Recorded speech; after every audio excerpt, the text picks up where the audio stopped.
Jadi untuk yang pertama, masalah ibadah ini kita pilih dari pertanyaan saudara Tanjung Abu Hanna dari Gorontalo. Ya. Pertanyaan begini Ustadz. Saya mau tanya Ustadz, hukum menginformasikan atau menyebarkan pamflet sholat gerhana. Ini saya tambahkan begini Ustadz. Biasanya kalau ikhwan itu akan ada pengumuman dari BMKG dan misalnya tentang nanti akan terjadi gerhana misalkan tanggal sekian, diberikan seperti itu.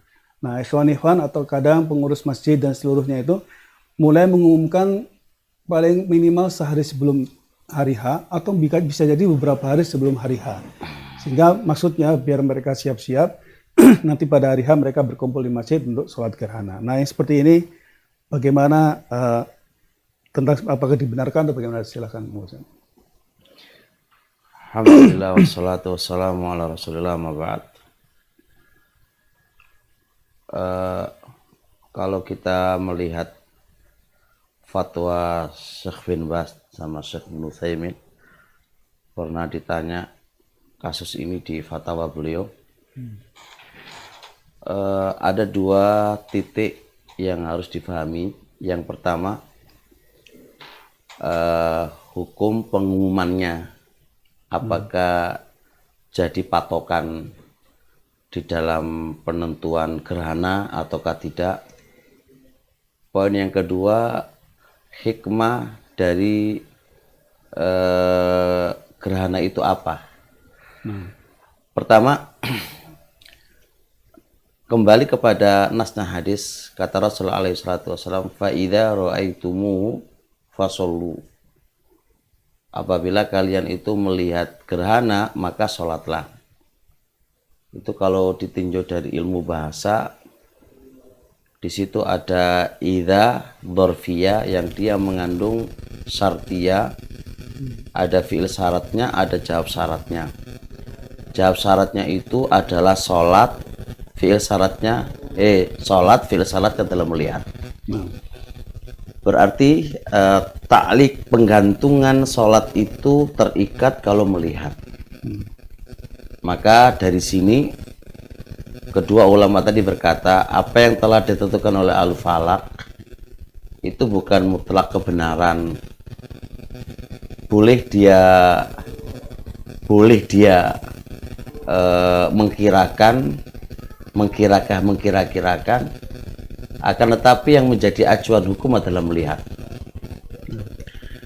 Nah, kesalahan sebagian kita itu tidak melihat, tapi itu menjadi acuan.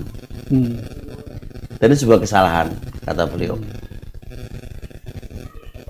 Yang kedua, hikmah daripada itu adalah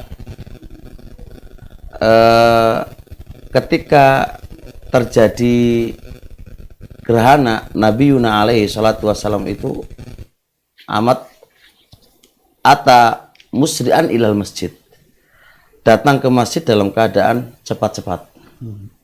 Fafazi'u, membikin takut mereka.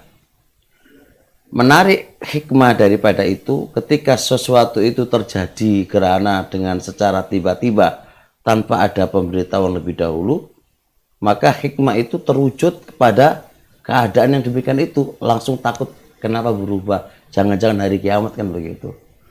Tapi ketika ada pemberitahuan dulu, alah, nggak terjadi apa-apa. Maka dengan adanya pemberitahuan terlebih dahulu ini bisa menafikan, meniadakan baik secara total maupun sebagian hikmah daripada adanya gerhana itu. Maka lebih bagusnya ya kita tidak perlu memberitahukan. Nah, kita nggak menafikan, nggak meniadakan bahwasanya pemberitahuan itu ada hikmah. Hikmah biar orang-orang tahu gitu kan. Tapi kalau dilihat kaidah fikihnya, menimbang antara masalah dan mafsadanya, saya katakan itu hanya maslahatnya sekian persen, tapi menghilangkan tujuan daripada gerhana itu, mafsadanya sekian banyak persen. Maka semisal ini saya katakan darul mafsadah muqaddamun ala jalbil maslahah. Menolak mafsadah itu lebih diutamakan daripada mendatangkan kemaslahatannya. Maka ya saya bilang menimbang dari ucapan dua imam tadi, Syekh Ibnu Utsaimin dan Syekh bin Baz, bagusnya tidak perlu itu. Tidak perlu itu. Ketika ada terjadi perubahan secara tiba-tiba kan, apa ini, jangan-jangan hari kiamat, apa ini. Maka ilahnya kan fadza'u, takutlah dan segera ke masjid kan gitu. Cukup singkat insya Allah. Ya, khair insya Allah. Jadi itu untuk saudara Tanjung dari Gorontalo. Semoga jawaban beliau ini bisa memahamkan antum secara khusus dan secara umum bagi kaum muslimin untuk supaya bisa diamalkan.